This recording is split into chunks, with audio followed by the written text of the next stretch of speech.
প্রিয় দর্শক, শুভ সন্ধ্যা। আজকে আমরা একজন বিশেষ অতিথিকে নিয়ে এসেছি আমাদের ইউটিউব চ্যানেলে। আপনারা সম্ভবত ওনাকে দেখেছেন কিছুদিন আগে ইউটিউবে একটা ভিডিওতে। একজন বাংলাদেশী তরুণ বাংলাদেশের অতীত, ইতিহাস এবং ভবিষ্যতের সম্ভাবনার কথা বলছেন। সাক্ষাৎকারটা ছিল ইংরেজিতে এবং সেই সাক্ষাৎকারটি যথেষ্ট সমাদৃত হয়েছিল। তো আমি তাকে পরিচয় করিয়ে দিতে চাই। আপনারা ওনার আব্বাকে চেনেন, বাংলাদেশের সকল মানুষ চেনেন। উনি 1975-এর 15ই আগস্ট বিপ্লবের মহানায়ক কর্নেল ফারুক। কর্নেল ফারুকের ছেলে ডক্টর সাইদ ফারুক। তিনি প্রবাসী, থাকেন অস্ট্রেলিয়াতে। তিনি একজন পেশাদার এক্সিকিউটিভ, স্ট্র্যাটেজি এবং ট্রান্সফরমেশন এক্সিকিউটিভ। বাংলাদেশে তিনি ছিলেন 16 বছরের মতো, যে সময় তিনি তার বাবার সান্নিধ্যে কাটিয়েছেন। আমরা আজকে যে সাক্ষাৎকারটা তিনি ইংরেজিতে দিয়েছিলেন সেই সাক্ষাৎকারটা বাংলায় শুনবো। ফারুক চমৎকার বাংলা বলে, যদিও সে বলে যে আমার বাংলা অত ভালো না, কিন্তু আপনারা শুনবেন চমৎকার বাংলা বলে।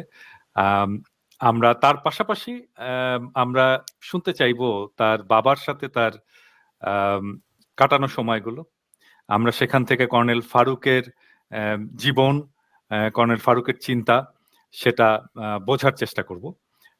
তিনি কিভাবে তার সময় কাটাতেন, পরিবারের সাথে কিভাবে সময় কাটাতেন, তিনি কিভাবে রাজনীতি করতেন, সেটা আমরা জানার চেষ্টা করব। ডক্টর সাইদ ফারুক, আপনাকে স্বাগত। ধন্যবাদ ভাই। আমার প্রথম প্রশ্ন যে আপনি যে সময়টুকু কাটিয়েছেন আপনার বাবার সাথে, সেটা সেই সময় আপনার বাবাকে আপনি কেমন দেখেছেন? কি করতেন তিনি? আপনার সাথে কি আলাপ করতেন? আমার বিশ্বাস সেই সময় আপনার বয়স অনেক কম ছিল। আমি নিশ্চিত না যে আপনার সাথে রাজনীতি নিয়ে আলাপ করতেন কিনা, কিন্তু স্টিল আমি জানতে চাই যে সেই সময়টা আপনার বাবার সাথে কেমন কেটেছে। জি ভাই, আমাকে আগে প্রথমে আমাকে ক্ষমা করুন আপনি, যে আমার বাংলার চর্চা অনেকদিন 30 বছর ধরে হয় নাই, এজন্য আমার ভোকাবুলারিটা এত এক্সটেন্ডেড না। তো প্লিজ আমাকে মাফ করে দিন এটা ব্যাপারে, অডিয়েন্সেও মাফ করে দিন এটা ব্যাপারে। আমার বাবার সাথে আমি 14 বছর বয়স কাটাইছি, যেখানে আমাকে গড়ে তুলেছে। আমি বাবার সাথে সব জায়গায় যেতাম, টেকনাফ থেকে তেঁতুলিয়াতে, সব সব গ্রাম বাড়িতে, উপজেলাতে গেছি বাবার সাথে, যখন সে রাজনীতি করতো। আপনি তো জানেন যে আমার বাবা 1986-এ প্রেসিডেন্সিয়াল ইলেকশনে আই থিঙ্ক নাম্বার 2 আর নাম্বার 3 হয়েছিল এরশাদের এগেইনস্টে। আর যখন সে রাজনীতি করতো আর যখন সে সাপোর্ট করতো, আমি তার সাথে যেতাম, কি বাঙালিদের মানে পটেনশিয়াল কি, এগুলো সব আমার সাথে কথা বলতো। অবশ্যই আমি 10 বছর 11 বছর বয়স, আমি কি এতটা বুঝবো না? কয়েকটা জিনিস চলে গেছে, কিন্তু অনেকটা জ্ঞান অবশ্যই আমার সাথে চিন্তা ভাবনা এখনো আছে, আর ওগুলো আমারও মানে আমার থটসে ওটা প্রেজেন্ট এন্ড ইনফ্লুয়েন্সেস মি। আচ্ছা, ওই আলোচনায়, ওই যে ইউটিউবের আলোচনায়, ইংরেজি আলোচনায় আপনি বাংলাদেশের অতীত নিয়ে বলেছিলেন। বাংলাদেশের অতীতে বাংলাদেশের কি সমৃদ্ধি ছিল, বেঙ্গলের কি সমৃদ্ধি ছিল, এবং সেইটার উপরে দাঁড়িয়ে আমরা কিভাবে ভবিষ্যৎ নির্মাণ করতে পারি, সেটা নিয়ে আপনার একটা আলোচনা শুনেছিলাম। সেটা একটু বলবেন যে বাংলাদেশের অতীতটা আসলে কেমন ছিল? তো আমি এটা চেষ্টা করবো বাংলাতে বলতে, বাট আমি যেটা ইতিহাস পড়ছি, আমার অনেকটা বই অবশ্য আমার বাবা আছে, আর ওগুলো আমার পড়াশোনা করতে পারছি এই 20 বছরে। আর ওখানে যেটা আমি শিখলাম, আর এখানে একটা নতুন একটা বই আছে, এটা it's a very powerful book by William Dalrymple, it's called anarchy. Actually ওটা মানে আমাদের মানুষ বাঙালিরা লেখে না, এটা ইটস ইন্টারন্যাশনাল হিস্টোরিয়ান লিখছে এটা। আর ওটাতে বলতেছে যে কিভাবে ব্রিটিশ এম্পায়ার আসছে বাংলাদেশে, কিভাবে বেঙ্গলে আসছে, আর মির্জা জাফর কি করলো, হুম, সিরাজউদ্দৌলার সময়, হুম, আর কিভাবে মানে বেঙ্গলের ইকোনমিটা কেমন ছিল তখন, হুম, হুম, হুম। ওই ব্যাপারে I was shocked two here, মানে এত ভালো ইকোনমি ছিল আমাদের Shocked or পরিস্থিতি এত ভালো। surprised? Surprised and shocked to hear what our contribution was, but not only in Bangladesh, but হুম, হুম। পৃথিবীতে, Globally. Globally. globally. হ্যাঁ, হুম, তো এটা আমাদের মানুষ বলতেছে না, না, এটা তো মানে হুম, বিদেশি হুম, মানুষকে আমাদেরকে হুম, বলতেছে যে this was the powerhouse of the entire Global Indian economy. Hmm, economy, right? Hmm, It was producing and the richest, like হুম, এখানে মানুষ, মানে কি বলতে পারি, বিল গেটস এর মতন মানুষ ছিল এখানে, or হুম, ইলন হুম, মাস্কের মতন মানুষ হুম, হুম, equivalent, মানে আমার নওয়াব অফ বেঙ্গল ছিল, হুম, ঠিক হুম, আছে? হুম, So that gave me a shock that আমাদের ইতিহাসে এত pride and এত achievement, but কেউ হুম, এটা মনে রাখে নাই, এটা কেউ হুম, জানে না যে আমরা এত বড় কন্ট্রিবিউশন করছি, but that's only just in economic contribution, না, তারপর ওটা হুম, পরেও there's also cultural contribution, না, হুম, and ওই কালচারাল কন্ট্রিবিউশন এখনো আছে, and এখনো থাকতে, মানে আমাদের obviously poets আছে, আমাদের কতটা um, major cultural contributions to the poetic society and cultural society globally এখনো হুম, মানুষ কোট করে, না, রবীন্দ্রনাথ হুম, ঠাকুর আর নজরুল ইসলাম, কাজী নজরুল ইসলামের হুম, poems। তো এগুলো এগুলো সব মিলে যে আমাদের যে ন্যাশনাল প্রাইড আর আইডেন্টিটি আছে, হুম, হুম, এটা যে we just take it to the 50 বছরের জন্য, না, হুম। it's not এটা only 50 বছরের ইতিহাস না, এটার পিছনে yes, yes, আরো exactly, শতাব্দীর পর শতাব্দীর ইতিহাস আছে। exactly, জি, এবং সেই ইতিহাসটাকে আমরা কখনোই সেলিব্রেট করিনি, কখনো মেনশন করিনি, অ্যাকনলেজ করিনি। সেটার পেছনে কারণ হচ্ছে যে আমরা মানে এই আওয়ামী ন্যারেটিভ যেই ধরনের ইতিহাস আমাদেরকে শিখিয়েছে, সেই ইতিহাসে এই জিনিসগুলো যদি আসতো, তাহলে শেখ মুজিবকে যেভাবে তারা পোট্রে করতো সেটা অনেক ম্লান হয়ে যেত। সেই জন্যই সেটা আসেনি। জি, আমরা আমরা যেটা জানি আরকি, এবং গল্পে যেটা দেখেছি, মানে ৭৫ ১৫ আগস্টের গল্পে, সেটা হচ্ছে যে আপনার বাবা কর্নেল ফারুক এবং আম কর্নেল রশিদ, এই দুজন, আমরা আজকে ইদানিংকালে একটা শব্দ খুব চালু আছে আরকি, সেটা মাস্টার মাইন্ড। তো এই রেভলিউশনটা master minded by colonel Farooq and colonel Rashid. তো এর মধ্যে কর্নেল রশিদ পলিটিক্যাল পার্টটা দেখতেন, কর্নেল ফারুক অপারেশনাল পার্টটা দেখতেন। মানে ধরেন রেকি করা, কিভাবে অ্যাটাকটা হবে, আম তারপরে ট্রুপস কিভাবে ডিপ্লয়েড হবে, কে কোথায় রেসপন্সিবল থাকবে। এই সমস্ত ইন্টিগ্রেট প্ল্যানিং এটা কর্নেল ফারুক করেছেন। ট্রুপসকে মোটিভেট করা, ইন্সপায়ার করা, এই কাজটা উনি করেছেন। এবং ফাইনালি যে কাজটা সবচেয়ে ক্রুশিয়াল ছিল ওই সময়ে, সেটা হচ্ছে যে কিভাবে রক্ষী বাহিনীকে নিউট্রালাইজ করবেন। এবং রক্ষী বাহিনীকে নিউট্রালাইজ করার জন্য উনি নিজে ট্যাঙ্ক বাহিনীর প্রধান ছিলেন। উনি ট্যাঙ্ক নিয়ে রক্ষী বাহিনীর সদর দপ্তরের সামনে তিনি অবস্থান নেন, এবং ইট ওয়াজ ভেরি এফেক্টিভ স্টেপ। কিন্তু আইরনি ইজ যে ট্যাঙ্কে কোনো গোলা ছিল না, জি, কোনো আহ, কোনো এ- গলা ছিল না, এবং সেটা তিনি এবং তার ট্রুপস কিন্তু জানতো। হ্যাঁ, তো এই যে একটা কি বলবো, একটা ইললজিক্যাল কারেজ, হ্যাঁ, এইটা উনি কিভাবে ডেমনস্ট্রেট করলেন? কেন উনি কি এরকমই ছিলেন যে কোনো কিছু তোয়াক্কা না করে উনি যেটাকে রাইট মনে করবেন সেটার দিকে এগিয়ে যাবেন? জি, আপনি if you think about 1996, আমার বাবাকে অনেকজন রিকোয়েস্ট করছে যে তুমি এখন চলে যাও, আওয়ামী লীগ আসছে, তোমার হুম, তোমাকে ট্রায়াল করবে, তারপর সবকিছু ফাঁসি দিয়ে দিবে। হুম, ফাঁসি দিবে, then you should go. And সে আমাকে বলছে ওই দিনে, তখনও মানে মানে আমাদের বাবাকে একজন টিকিট পাঠাইছে, টাকাও পাঠাইছে, আর ভিসা পাঠাইছে, হুম, তুমি এখন ছেড়ে যাও। 1996, আমি মনে আছে, এটা অগস্ট, সরি, জুলাইয়ের দিকে মনে হয়, হুম, যে তুমি এখন দেশ বেড়ে চলে যাও। সে বলছে আমি কিছু খারাপ করি নাই, I didn't do anything wrong, I stood up for hmm, my rights, I'm not leaving. Hmm, And if hmm, they're going to put me in trial, I don't hmm, care. I did hmm, everything right by the country and I stand by hmm, what I do. Hmm, hmm, hmm, And so যখন ও আসছিল, হুম, he had always had his head up, right? হুম, মাথা উঠায় সে jail খাটছে, but he never said হুম, that I will stand by what I did. হুম, I did something for the nation, and this হুম, should not be tried in this way. But হুম। I'm going to stand up for what I did.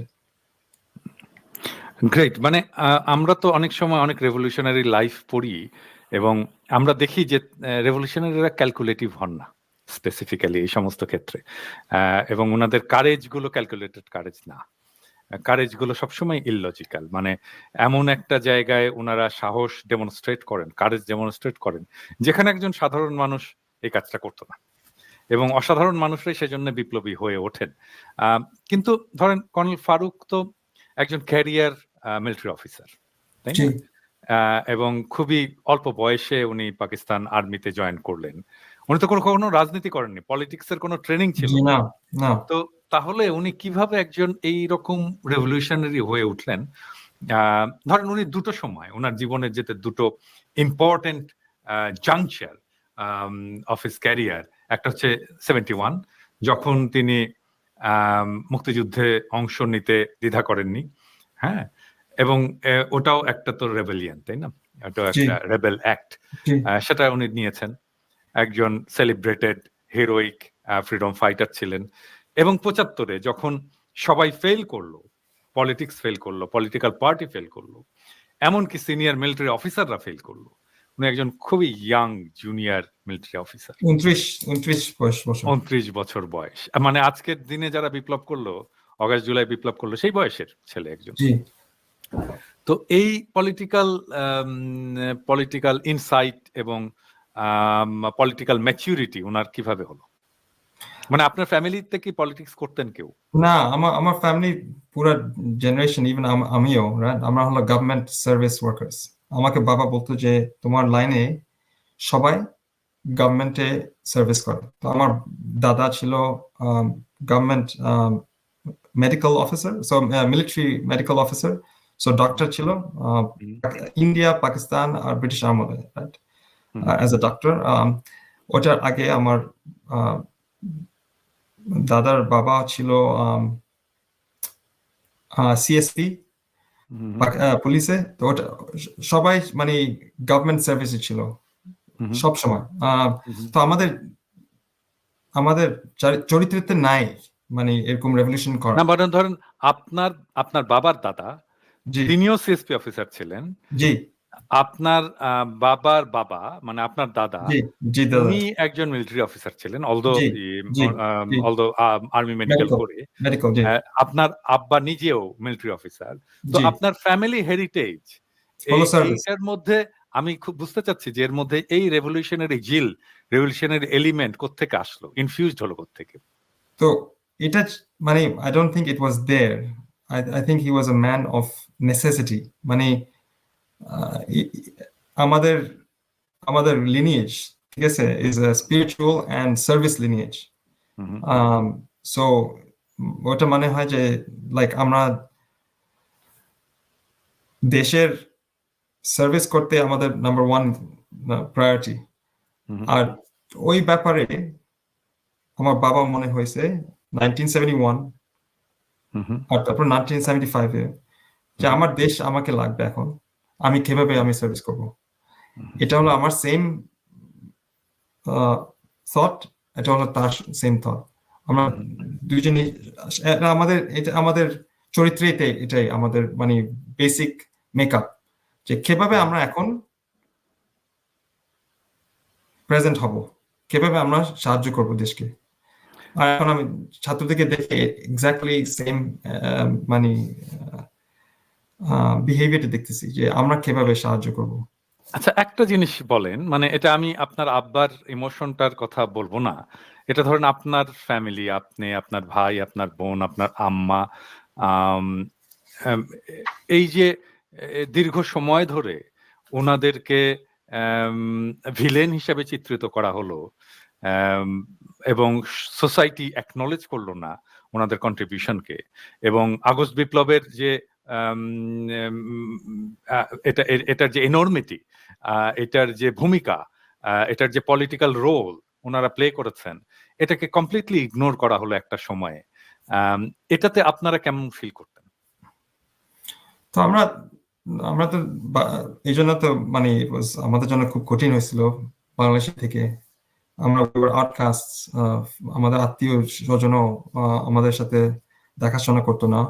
আমার মায়ের তো খুব কঠিন সময় হয়েছে, যে আমার ফুপি ফুপা আমাদেরও, মানে আমাদের আত্মীয় আমাদেরকে দেখতে চাইতো না, এত খারাপ হয়েছিল না।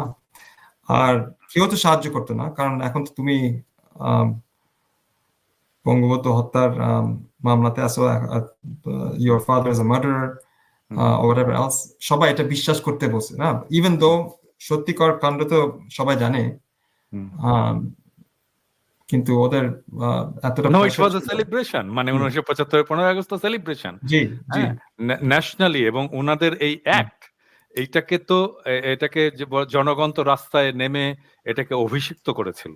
জি, অবশ্যই। আর তারপর এনাগোরেট মিলিটারি, করেছিল। তারপর তো গভর্নমেন্ট ওটার পরে তো ইন্ডেমনিটি অ্যাক্ট করছে, হ্যাঁ, and ওই indemnity act was repealed without the due process in parliament, as you know. In 1996 it was repealed without going through a full parliament house. আমি না BNP was আমি not the আমি opposition. Saeed, আমি ওই দিকে, আমি ওইটার দিকে জি যাচ্ছি না।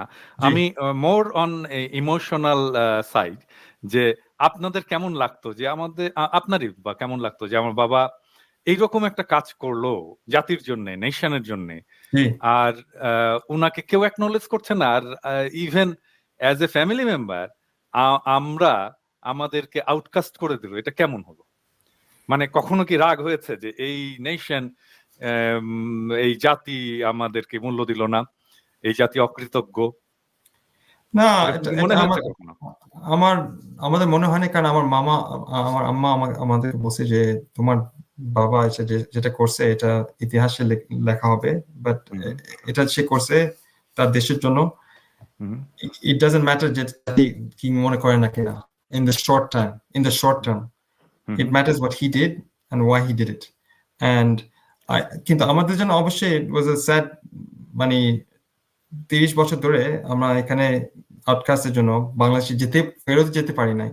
হুম, হুম, আমাদের মানে we didn't have access to anything other than hmm. um, our access to our own ability to work, কাজ করতে পারি, শ্রমে কাজ করতে পারি। um, কিন্তু এই জন্য তো আমার মানে আমার পুরো family, we were destroyed, we were fully destroyed for 30 শুধু years. মানে শুধু আপনার না, মানে আমি তো সবার কথাই বলতে চাই যে জি অগাস্ট বিপ্লবে যারা যুক্ত ছিলেন, সবাই হ্যাঁ, আমি যেমন সবাই আফসানার কথা বলেছি আপনাকে, জি আফসানাকে জি কিভাবে, আমি একটা এপিসোড করছি আফসানাকে নিয়ে, জি আফসানাকে কিভাবে গাড়ি চাপা দিয়ে খুন করেছে হাসিনার বাহিনী। জি তো আপনি যদি দেশে থাকতেন আপনাদের অবস্থাও একই রকম হতো। জি মানে অবশ্যই। আহ, আর এ- এটা এটা এটা এটা আমার ভাইয়ের উপরে তো মামলা করতে শুরু করছিল, ফেক মামলা অবশ্যই। এক্স্যাক্টলি। কিন্তু যেটা whatever they could do to put us in behind bars, hmm, hmm, specially ছেলেরা, আমরা হুম, ছেলেরা হয়েছি তো এই জন্য। হুম, হুম, হুম, হুম, হুম, হুম। তো আই বিলিভ যে আপনারা নিজেরা যে কারেজটা পেয়েছেন এই এই টাইমটাকে ইয়ে করার জন্য, এটা প্রবাবলি আপনার আম্মার আম, কথাগুলো আপনাদেরকে এই কারেজটা দিয়েছে, যে এই ডিফিকাল্ট টাইমে কিভাবে উইথস্ট্যান্ড করতে হবে এবং এটাকে নেভিগেট করতে হবে। আই বিলিভ যে এটা, এই কারেজটা ওনার জি, কাছ এটা থেকেই। সত্য কথা, বাট ইটস অলসো বাবার থেকেও, রাইট? বাবার কারেজটা মানে is obviously কি accepted. আপনাদের তাহলে বিশ্বাস ছিল যে এক সময় না এক সময় ওনারা সেলিব্রেটেড হবেন? না, অ্যাকচুয়ালি 2 মাস আগেও ছিল না, 2 মাস আচ্ছা, আগে ছিল আপনি না। কিছুদিন আগে দেশে ফিরেছিলেন, জি আপনার বাবার জন্মভূমি মল্লিকপুর, নওগাঁর মল্লিকপুর। জি এটা হয়তো অনেকেই জানে না। আপনি গেছেন, এই ছবিটা আপনি তুলেছেন নিজের হাতেই, সবুজ মাঠ, জি এবং আপনার বাবার যে কবর আছে ওখানে, যে কবরে কোনো স্মৃতিচিহ্ন বসাতে দেয়নি, কয়েকটা বাঁশের খুঁটি দিয়ে ঘেরা আছে, কোনো মতে একটা চিহ্ন রাখা হয়েছে। সেটাও আপনি ওইখানে গেছেন, দেশের মানুষের সাথে দেখা করেছেন। আহ, এবং এখন দেশের মানুষ কি বলে আপনাকে যখন দেখে এবং জানে আপনি কর্নেল ফারুকের ছেলে? এখন সবাই তো অবশ্যই খুশি, আর আর আর যেটা যে আমার বাবা করেছিল 1975 সালে, তারা সবাই বলতেছে যে এখন যেটা হয়েছে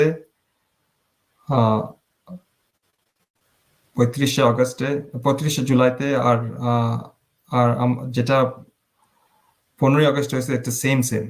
আর যে আমরা এখন বুঝি কেন কেন এটা হয়েছে, আমরা এখন বুঝতে পারছি 15 বছর পরে যে তোমার বাবা কি বলতে চাচ্ছিল আমাদেরকে। আমাদের দেশের দখল, আমাদের দেশের মুক্তি কিভাবে ওই আমলে একদম নষ্ট করে গেছে। বাংলাদেশের জন্য সবচেয়ে বড় থ্রেটটা কি? বাংলাদেশের স্বাধীনতা সার্বভৌমত্বের জন্য সবচেয়ে বড় থ্রেট কি? আমাদের লোকেশন and আমাদের geopolitical interest, আমাদের লোকেশনে is the closest is our ability to exercise our independence from those interests. আমি একটা comparison করি আপনাদের জন্য Singapore versus Malaysia, or UAE versus Iran and Saudi Arabia and every other country around. এরা সবাই they are small nations but with very powerful countries around it. আর আমাদেরটা হলো same threat, is that আমরা very sensitive to everyone around us, but we can and we have the potential to be কি বলতে পারি independent, fiercely independent of everyone else, but that needs bravery and courage. Now I don't think that আমার বাবার a sacrifice was in vain. I think a Jubor studentরা, they've shown us that this courage needs to stand for us আমাদের জন্য and pave the way forward against all the threats around us. I can't say that it's only one country, but it is there is the threat of infiltration, the threat of losing our independence. আমার বাবা ওটাই বলতো, যে if you let go of our independence, if you allow for others to control our destiny, they will take over and destroy our capacity to have independent actions that are for the interest of our people. We will become a colony of another country. তাহলে আপনি বললেন যে courage এবং bravery, ঠিক আছে, আমাদের তরুণ সমাজ তো এই কারেজ এবং ব্রেভারি এটা এক্সিবিট করতে দ্বিধা করেনি এবং সারা দুনিয়া দেখেছে, আমরা দেখেছি। মানে হোয়াট এলস, আর কি দরকার? So আমার বাবা was of the opinion, and I actually strongly believe this now. এখন আপনি, if you think about all the small countries in the world, Singapore, Switzerland, and more recently United Arab Emirates, সবগুলোতে they require military service or national service for all their young people. It's compulsory. Even other big countries, Iran and everyone else. কেন এটা আপনি প্রশ্ন করতে পারেন? It's because যখন আমাদের মানুষ, we have 170 million people, ওখানে 50% are below the age of 30. When they're all strong, equipped, and militarily capable and also disciplined, then no one can take over us. No one would dare. You know, now the problem is that আমরা একটা military obviously military আছে, but it's only a 1/4 of our one very small fraction of our population. কিন্তু এরা যদি আমাদের পুরো দেশের ইউথকে এরকম ট্রেনিং করা যায়, এরকম মানে স্ট্রেংথ করা যায়, তাহলে no one will dare touch us, no one will dare try to infiltrate us. And in the event of any war or anything, it will be very hard for them to infiltrate a country with, say, 30 million military forces. And we see this in every other country. They do this because it's even more important than nuclear arms is this strength, right? because at any given time you can mobilize these people, and at anywhere they can Deployed. protect the country. And that's what I think আমাদের it was a key policy factor that Abba, and the other benefit of that is, of course, আমাদের বাংলাদেশে massive infrastructure works লাগে. If you want to create the proper economy for Bangladesh, it needs to be decentralized. R decentralized করতে মানে কেন খালি ঢাকা আর চিটাগং সবচেয়ে মানে প্রধান city in Bangladesh? It's because we're not decentralized. Our বাবার ওটা হলো ইচ্ছা ছিল যে দেশটাকে ডিসেন্ট্রালাইজ করতে ইনফ্রাস্ট্রাকচার করতে হবে। কে ইনফ্রাস্ট্রাকচার করতে পারে? Just like in the United States, Bangladesh, United States in 1930s, there was a New Deal, and they invested in a lot of infrastructure works. Bangladesh, you should make infrastructure works so that every part of the country is very well connected and is well traversed with double, triple lane highways and train systems that every part feels like it's connected to the core, and therefore the entire country rises, not just Dhaka and Chittagong, which is what we're seeing. So that was his belief that if you have a military service and, for instance, engineering corps that actually focuses on that, Bangladesh Purata will benefit from that, and all the people that I see, and even in my gram, could benefit from it. আমি যখন আমার গ্রামে যাচ্ছিলাম এবার একটা lane, right, আমার সাথে মানুষ ছিল, and it was like a suicide death trap. মানে দুই দিকে trucks আসতেছে, and after 50 years of independence, if you compare us to the United Arab Emirates, ওখানে 4টা লেন 5টা lane, why is it that আমাদের তো মানুষ অনেক আছে, আমাদের ইনফ্রাস্ট্রাকচার অনেক আছে, আমাদের ইনভেস্টমেন্টও অনেক আসতেছে, and we can get more. আমাদের টাকা তো সব জায়গা থেকে আসতেছে না, আরব নেশন থেকে তো কতটা মানুষ বাংলাদেশে টাকা পাঠাচ্ছে। So there's enough, টাকা তো আছে, it's just a matter of will and vision. আর ওটাই আমার বাবার, I would say he had much more of than anyone I've seen in Bangladeshi politics. No one is unfortunately thinking about the future of Bangladesh. No one is thinking this is what the future can be. And we should be aiming for being a Singapore. We should be aiming for being a Dubai. Nothing less.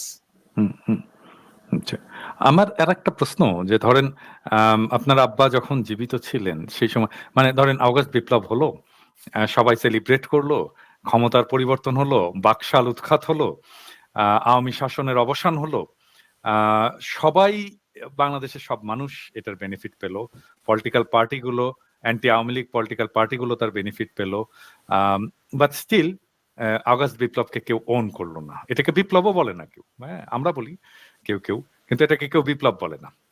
বলতো কিছু বিপদগামী সেনা অফিসারের, হ্যাঁ মানে কি হয়েছিল 15 আগস্টে, কি হয়েছিল এটা যদি এমনকি বাংলাদেশের অ্যান্টি হাসিনা পলিটিক্যাল পার্টিগুলোকেও জিজ্ঞেস করা হয়, তারা বিভিন্ন রকম প্রশ্ন, গা বাঁচায় প্রশ্নের উত্তর দেবে। হ্যাঁ, কেউ এটাকে বিপ্লব বলবে না, কেউ এটাকে বলবে না যে এই শেখ মুজিবের উৎখাতের জন্য যা হয়েছে অ্যান্ড ইট ওয়াজ নেসেসারি। তারপর আপনার আব্বা যখন বেঁচে ছিলেন ওই সময়তে তিনি দেখলেন যে এই বিপ্লবের মর্মার্থটা সমাজে প্রতিষ্ঠিত হলো না, এবং বিপ্লব করে যাদেরকে উৎখাত করা হয়েছিল তারা ধীরে ধীরে প্রতিষ্ঠার দিকে অগ্রসর হচ্ছে, পলিটিক্যালি ইম্পর্টেন্ট হয়ে যাচ্ছে, এবং আপনার বাবা বেঁচে থাকতেই তারা প্রধান বিরোধী দল হয়েছে, নট অনলি দ্যাট, তারা সরকার গঠন করেছে, হ্যাঁ আবার ফিরে এসছে 21 বছর পরে। আপনার আব্বার তখন কেমন লাগতো? উনি কিভাবে এটাকে ইয়ে করতেন? তো ওটাই তো আমি আপনাকে বলছিলাম যে আমাদের ডিএনএ তে আমরা হলো পলিটিশিয়ান, আমরা রাজনীতি করতে পারি না। It's not a part of our nature. রাজনীতি is মিথ্যা বলা, রাজনীতি is being corrupt, রাজনীতি is a lot of things. আমাদের নেচার হলো সার্ভিস ওরিয়েন্টেড, বুঝছেন, ন্যাশনাল সার্ভিস ওরিয়েন্টেড। তো যখন মানে ইভেন যখন বিপ্লবটা করে দিল, সে তো মানে অবশ্যই পাওয়ারটা হ্যান্ড ওভার করলো যে সিভিলিয়ান গভর্নমেন্টকে, আর আওয়ামী লীগের তো মানে শেখ মুজিবের গভর্নমেন্টের মানুষ মিনিস্টারকে হ্যান্ড ওভার করলো। আর তারা মানে 75-এর 15 আগস্টে যে গভর্নমেন্টটা আসলো খন্দকার মোস্তাক, এটা তো আওয়ামী লীগের গভর্নমেন্টই, সবাই আওয়ামী লীগের লোকজন। জি, আর সো তার ভাবনা ছিল যে আমরা তো মিলিটারি অফিসার, আমরা তো গভর্নমেন্টে না, আমরা স্পেশালিস্ট না এটাতে, আমরা কেন এটা করবো? We not qualified. আমাকে অনেকজন বলে এখন যে তোমার বাবা তখন পাওয়ার নেয় না কেন? আমার বাবা আমাকে অনেক বলছে যে এটা আমাদের রেসপন্সিবিলিটি না, আমরা এখানে to defend the nation and to protect its sovereignty and to protect its sovereignty from external and internal threats. Is not to take over power. So our Baba never had that need for power that other politicians demonstrated or wanted, but he did have a vision for the country, not necessarily a need. So and he said আমাদেরকে বলতো অনেকবার যে তুমি তোমাদের মানে এই কাজ শ্রমটা করো and পাওয়ার ব্যাপার চিন্তা করো না, ওটা হবে, বাট এই ব্যাপারে ডু নট আমাদের নেচারে আমরা পলিটিক্সে করতে পারি না জেনারেলি। আমরা এই ব্যাকাতেরা, মিথ্যা বলা, প্লেইং গেমস, এগুলো খেলামেলা, এগুলো আমাদের চরিত্রতে নাই। কিন্তু বিপ্লবটা তো হাতছাড়া হয়ে গেল এবং ফিরে আসলো, এটাকে উনি কিভাবে মূল্যায়ন করতেন? তো সে অবশ্যই অনেকবার সে চেষ্টা, আমার মাকে জিজ্ঞেস করা উচিত ছিল, বিকজ সে অনেকবার আমার মায়ের সাথে অনেক কথা হয়েছে এটার ব্যাপারে। কিন্তু আমাদেরকে যেটা বলতো যে যেটা আমি তখন করছি, এটা আমি করছি দেশকে বাঁচানোর জন্য, আর দেশকে তখন বাঁচাচ্ছি। দেশটা তো সাময়িক ভাবে বাঁচলো, কিন্তু আলটিমেটলি তো হাতছাড়া হয়ে গেল। আরো দীর্ঘ সময় আরো একটা বড় লড়াইয়ের মধ্যে পড়লাম। এই যে ধরেন আওয়ামী লীগ যদি আর না ফিরতে পারতো, যদি সত্যিকার অর্থে বিপ্লবের মর্মার্থ সমাজে প্রতিষ্ঠিত হতো এবং ওটাকে বিপ্লব হিসাবে আমরা রিকগনাইজ করতাম এবং বিপ্লব হিসাবে ওইটাকে এস্টাবলিশ করতে পারতাম, তাহলে আওয়ামী লীগের তো সেকেন্ড টাইম উত্থান হয় না, তাই না? হাসিনার তো উত্থান হয় না, আমাদেরকে আরেকটা রক্তক্ষয়ী লড়াইয়ের মধ্যে দিয়ে যেতে হয় না। হ্যাঁ, তো মানে আমি এটা বললাম কি জন্য, দেখেন আমার তো মনে হয় যে আমরা প্রবাবলি সেরকম আর একটা রাস্তার দিকেই যাচ্ছি আবার। মানে ধরেন আমরা বলছি যে আমরা এখন সংস্কার করব।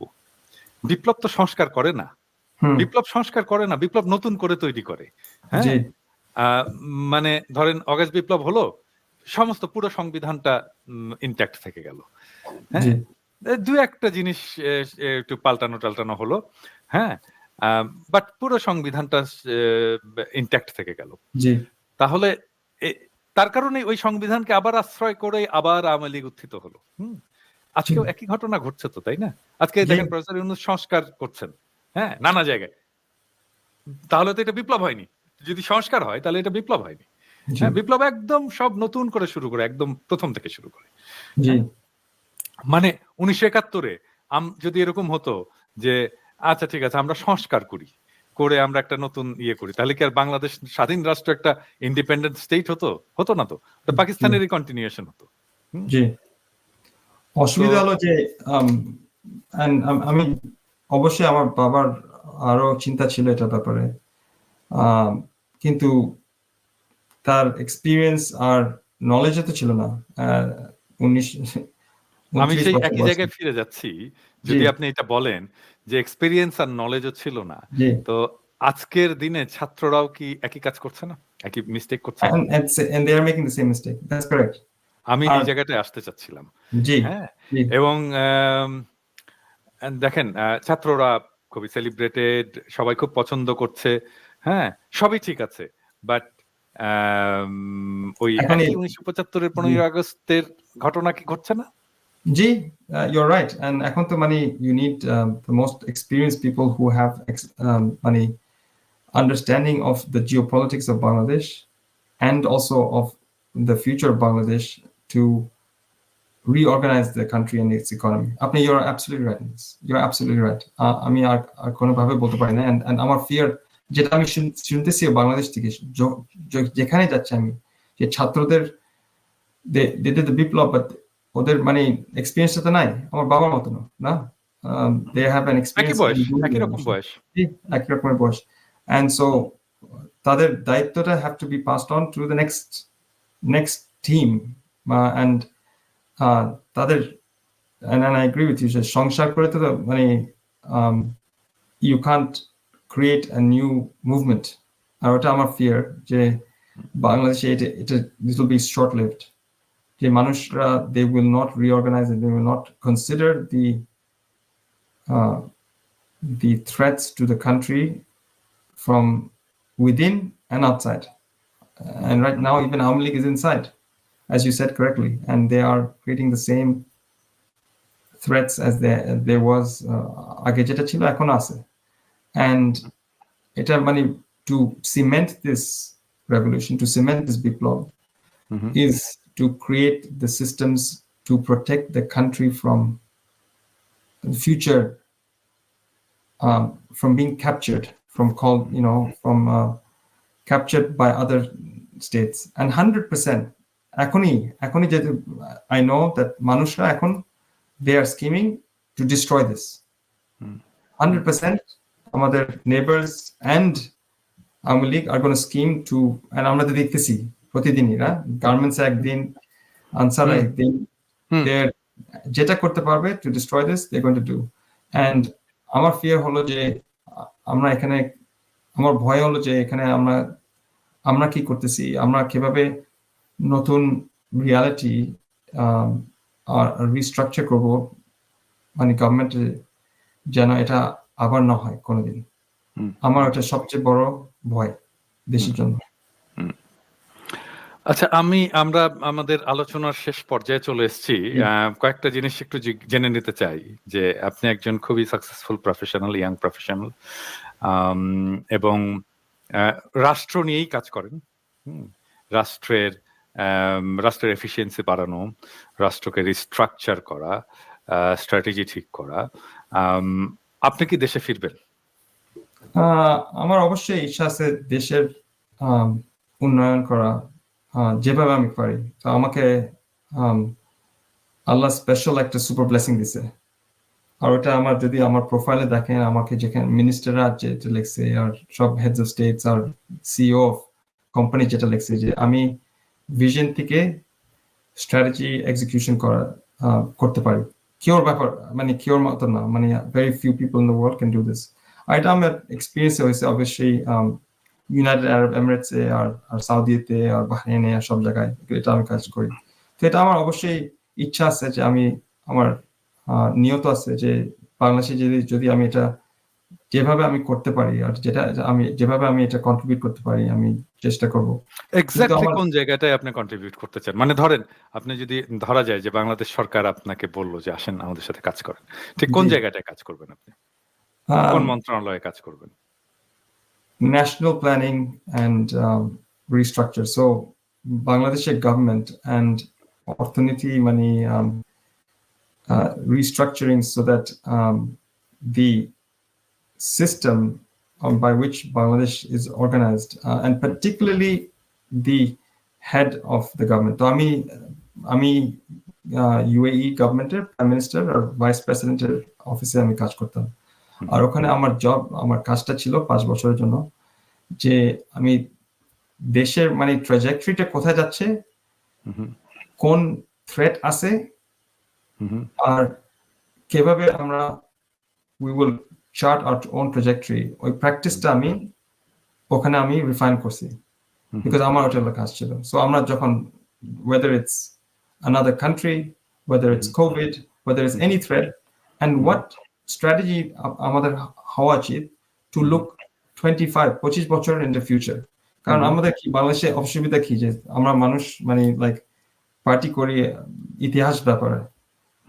ভবিষ্যৎ আমাদের ছাত্রদের ভবিষ্যৎ নিয়ে কেউ চিন্তা করে না আর এটা কে চিন্তা করবে আমাদের ব্যাপারে সো এটা হলো আমার আলহামদুলিল্লাহ মাই সুপার ব্লেসিং এটা আমাকে আল্লাহ দিছে একটা স্পেশাল জিনিস যেটা আমি এই স্ট্রাকচারটা করতে পারি তারপর মোবিলাইজ the forces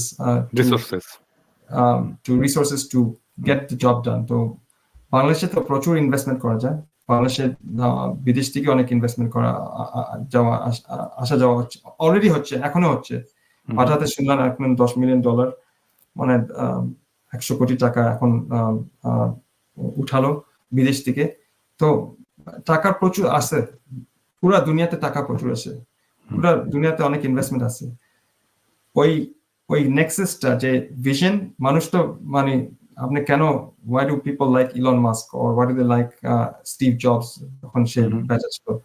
কারণ they put a vision of the world and then that attracted resources, that attracted capital. So Bangladesh is the biggest problem that আমি দেখছি যে মানুষ, nobody talks about the future. You know, it's a some, you know, I think Awami লীগের সময় 2008 সালে মনে হয় একটু কথা বলছিল, but barely, and then তারপর they went back into their natural state. So whereas I mean the most successful countries, and especially UAE and others, their unique characteristic is that they continuously focus on the future and continuously focus on hope, hope for the future. এটাতে মানে মানুষটাকে মানে even if যদিও আমাদের অবস্থা এখন ভালো না থাকতে পারে, যখন তারা আপনারা ভবিষ্যৎ নিয়ে চিন্তা করেন, at least it gives them some hope that okay, আমি এটার জন্য শ্রম করতেছি, এখন এটার জন্য আমি কাজ করতেছি, এই বড় সোনার বাংলার জন্য আমি এখন কাজ করতেছি। এখন যদি বাংলাদেশে দেখেন মানুষ, তারা নিজেদের জন্য কাজ করতেছে। বাংলাদেশ থাকতে পারে, but it's a very far distant future. Whereas আপনি যদি সিঙ্গাপুরে যান or UAE তে যান or কোথাও যান, মানুষের মানে national pride and connection to মানে their national destiny, unified national destiny. Yes. তো তাহলে আমি যদি শেষ প্রশ্নটা এভাবে শেষ করতে চাই, বাংলাদেশকে 25 বছর পরে কোথায় নিয়ে যাওয়া সম্ভব আপনি একটু ভিজুয়ালাইজ করেন আজকের তরুণদের জন্য। জি, অবশ্যই। তো বাংলাদেশ is strategically located, আপনি যদি ম্যাপে দেখেন না, Bangladesh is strategically located between China, India, Southeast Asia and the African continent. This area is the most strongest. আপনি তো জানেন যে in the next 20 to 30 years the economic center of gravity is moving from পশ্চিম দিক থেকে পূর্ব দিক to China. It's already moving, right? And in the next 5 years it will be around close to Bangladesh. So we are already in the economic center of gravity. Aekta jinis that's very powerful about us is that our location as a hub. I mean, if you think about the entire place of where connections happen, why can't Bangladesh be another Singapore? Or why can't Bangladesh be another Dubai? Both in terms of airline travel, also in terms of logistics and transportation. Because we have access to a deep water port, and we have access to the Bay of Bengal that connects to everywhere else. Malaysia and Singapore and those ones even harder because they get into the South China Sea and they have a lot of trouble. From China we can get access to everywhere. It's a lot easier for us. So where I see Bangladesh in 25 years is as a top 20 economy, 100%. It's bar destabilizing forces. So another country decides that they're going to destabilize this country, that's the only thing that is the only thing stopping us from being a top 20 economy. And that means that আমাদের মানুষের, like we have the potential. Imagine this, আমি যখন বাংলাদেশে গেছি এক সপ্তাহ আগে, আমার একটা বস্তি স্কুল আমি সাপোর্ট করি, হ্যাঁ, অনেকদিন ধরে, এখন 2018 সাল থেকে। ওই বস্তি স্কুলে ছেলেরা বস্তির থেকে, হ্যাঁ, একদম মানে লোয়েস্ট একোনমিক সোসাইটি, ওখানে পড়ে। কয়েকজন তারা মানে স্কুলে যেতেও চাচ্ছিল না, টিচারটা একটা খুব সুন্দর মানুষ, সে তাদের বাসায় যেয়ে তাদেরকে উঠায় নিত। এই ছেলেরা এখন 18 বছর বয়স, 19 বছর বয়স, তাদের একটা full stack digital marketing agency আছে that sells their services globally and they earn US dollars from Bangladesh. এর বস্তির ছেলে, হ্যাঁ। So imagine the potential that Bangladesh has. এরকম মানুষ কতটা আছে? They just need access to powerful education that gives them access to the global market. তো এই পোটেনশিয়ালটা আর কোনো মানে very very আমার হাতে গুনে আমি কাউন্ট করতে পারবো কোন কান্ট্রিজে আছে। এটা আছে Indonesia, Egypt, Nigeria, Bangladesh. There's not many other countries. আর সবগুলো কান্ট্রিতে population is declining and is becoming old. So মানুষ নাই, কাজ করার মানুষ নাই। Whether it's creative work or any work, there's no money, there's no people. Most of the people are getting old. and they need help. So our people are going to be our greatest export, whether it's digitally or physically. And investing in them will mean that we have become a superpower. এখনই যে দেখেন না, এখনই দেখেন না, আমাদের মানুষ, who are the people who supported the country right after the Biplab? It was Bengali মানুষ from GCC, from the UAE, from Saudi Arabia, sending money to Bangladesh.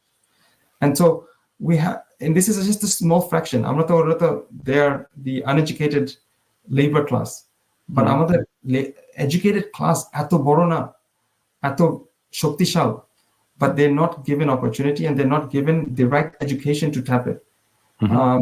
If they're given the right education, if they're taught that, oh, তোমার market এত বড়, এখানে তুমি তোমার digital services গুলো use করো, or এরকম কাজ করো, they will become a superpower. And that's one thing, right?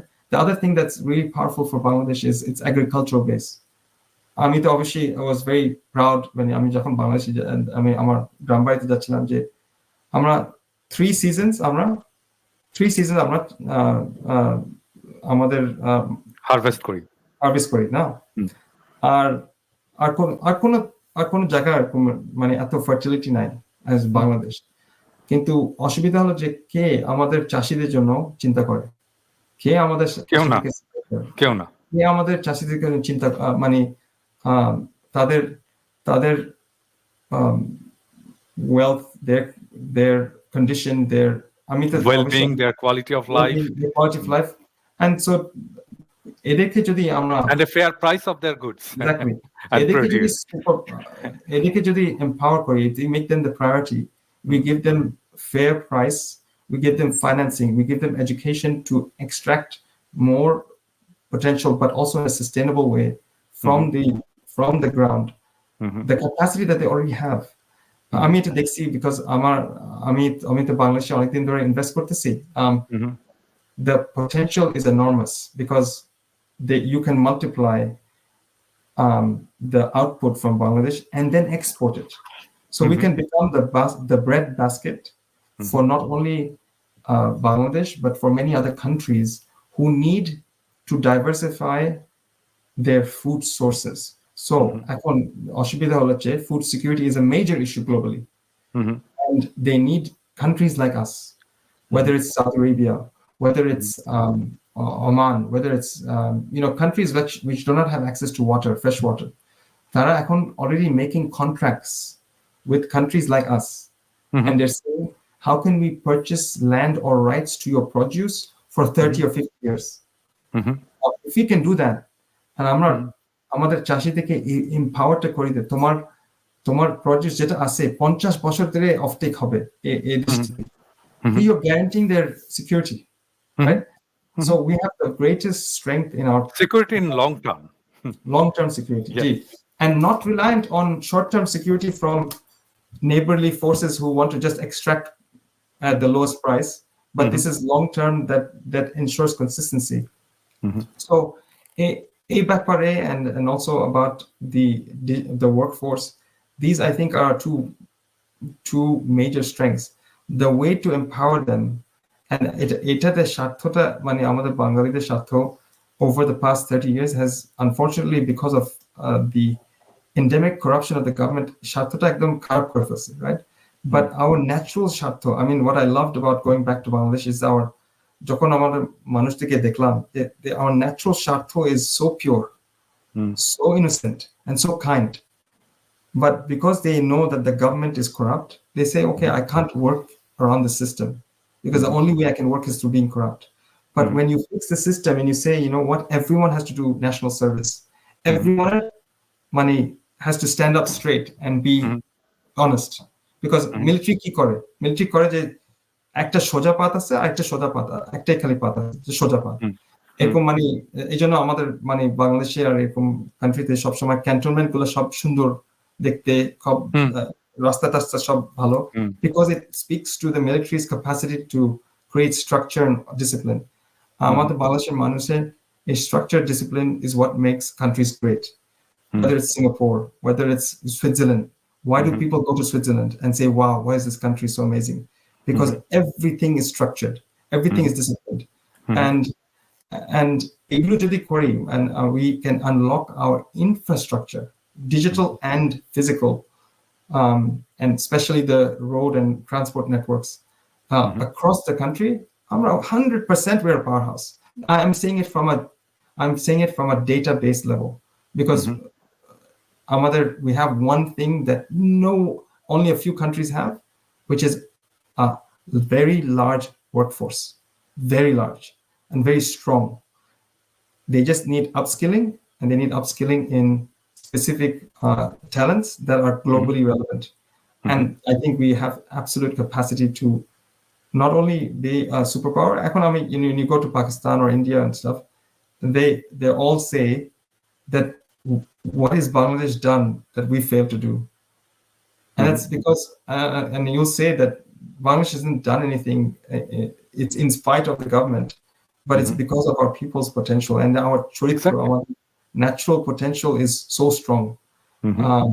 And I think that's what, if we, one of the things that I have as a view, at least my personal view, maybe it's not my father's view, is that the government's job is to make the regulation and get out of the way of the private sector, and not interfere by extracting rents from them. Now, there's another opportunity. There's only one other place that they should be interfering, is when one party or one power becomes too strong. So, for instance, electricity sector, if one person takes over the entire electricity generation of the country, that's a monopoly risk. That's monopoly, yeah. Or oligopoly. And এটা আমরা বাংলাদেশে এখনই দেখলাম, right? We've been seeing it for the past 15 years. There's one group that has taken over all the power contracts because the energy minister was the prime minister, and she gave it to her friends. This is the reason why nations fail. There's a book on this, and the reason why nations fail is because they don't protect the economy with the institutions that do not allow for regulatory capture. Our Bangladeshe, এটা প্রতিবার হয়, every time a government comes in, they will start awarding contracts to their friends and family, as opposed to, or to their trusted contacts. Whereas government's job is not to do any contracts. Government's job is to create policy and let the business people do whatever they have to do, and protect the poor people and the weak from exploitation. Now, obviously, you know this, that the best countries in the world do this really well. And another opportunity, it just needs visionary people who actually have the best interest of heart, and they're not trying to make money from their positions in government. Now, the value that Amader Ase is that we have a track record of just serving. That's why I want to serve my country. It's, you know, like Amar Bo, before anyone else, she will kill me. But For what? Because of my love and devotion to the country, is that we put that ahead of everything else, right? And obviously, you've seen that with my father, and my mother is still very sad. I mean, but my father used to say it to my mother all the time, is that I have sacrificed, and on 1975, 15 August, I decided that my country is going to come before everything else, including my family. And you either choose that, or that's the only ultimatum that I have. You can either decide and agree upon it, or nothing else. And so that's been a consistent, I guess, trend in our family, that we give up everything for this country because it's given us everything. When I was in, যখন আমার গ্রাম বাড়িতে দেখছি, I've never felt at home anywhere like I have in Mallikpur, যেখানে আমার বাবার কবর আছে, যেখানে আমার মানুষ, আমার চাচা চাচি সব দেখা করতে পারছি, কারণ ওরা হলো, they are calling out for our leadership. And this the reason why people like yourself, like myself, and everyone else, we need to give back to that country and contribute to their unnati, right? In all senses of the word. We have to go back and contribute to it. Now, আমার ব্যাপারে, I don't know what that means, but আমি যেভাবে পারবো চেষ্টা করবো, কারণ আমাকে আল্লাহ অবশ্যই কয়েকটা সুপার ব্লেসিংস, সুপার পাওয়ার্স দিছে। ওগুলো যেভাবে চেষ্টা করবো, I will try my best to contribute to the country. Thank you. Thank you. My final question: do you think that life of a revolutionary is a tragic one? It's a powerful question. I think it's a very powerful question. You know, when I went to Bangladesh, I got do Shoptage. One thing that occurred to me is that we are a part of a continuum. And in that continuum, the only thing that stands out is what we have lives, we have wives and children and everything else. But we're part of a long continuum. Amar babar ইতিহাস তো is like আমার চাচা থেকে এখন শুনলাম 10 generations of like this contribution or service, and revolutionaries or whoever else, they're part of a continuum of history of giving for the nation. I don't think it's tragic because আমারটা যদি চিন্তা করে দেখেন, after 30 years of waiting, now people recognize what my father did and why he did it, even though he's been talking about No, that's natural with tragic heroes, you know. That's why we love tragedies. And so he was a tragic hero. That's why we love him. Thank you very much, Said, for your presence. And please pass our regards to your mother and your family. Thank you, Bhai. And I hope that one day we will go back to our countries to serve the country together. Inshallah. Thank you, Bhai. Inshallah. Thank you, Bhai. Thank you very much. Inqilab Zindabad. Inqilab Zindabad. Thank you.